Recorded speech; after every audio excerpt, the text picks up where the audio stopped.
Press ক্লাবের পর সোমবার শাহবাগ মোড় অবরোধ করে প্রাথমিক শিক্ষক নিয়োগের বঞ্চিতরা। এতে তীব্র যানজটের সৃষ্টি হলে পুলিশ ও লাঠিচার্জ ও জলকামান ব্যবহার করে তাদের ছাত্রভঙ্গ করা দেয়। এ সময় আহত হন কয়েকজন বঞ্চিত শিক্ষকেরা। HM মেহেদী হাসানের প্রতিবেদন।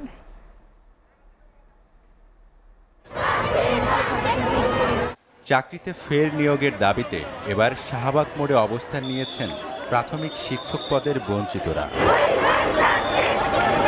পুলিশের জলকামান ও লাঠিচার্জের বিপরীতে কয়েকবার পিছু হটেন তারা। পরে আবার জড়ো হয়ে ন্যায় বিচার চেয়ে স্লোগান দেন তারা। 2023 সালের নিয়োগ বিধি মেনেই চাকরিতে নিয়োগ চান ঢাকা ও চট্টগ্রামের নিয়োগ বঞ্চিত আন্দোলনকারীরা।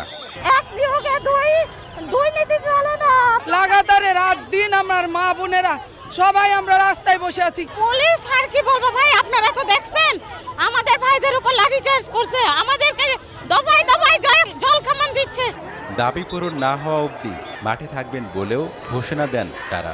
আজকে যদি আপনাদের চাকরিটা চলে যেত, আপনারা তো রাজপথে নামতেন। আমরা আমাদের ন্যায্য অধিকার নিয়ে এসেছি, কেন আমাদেরকে এভাবে হেনস্থা করা হবে? আমাদের দাবি মেনে নিক রাষ্ট্র, আমরা চলে যাব। HM মেহেদী হাসান, SA TV, ঢাকা।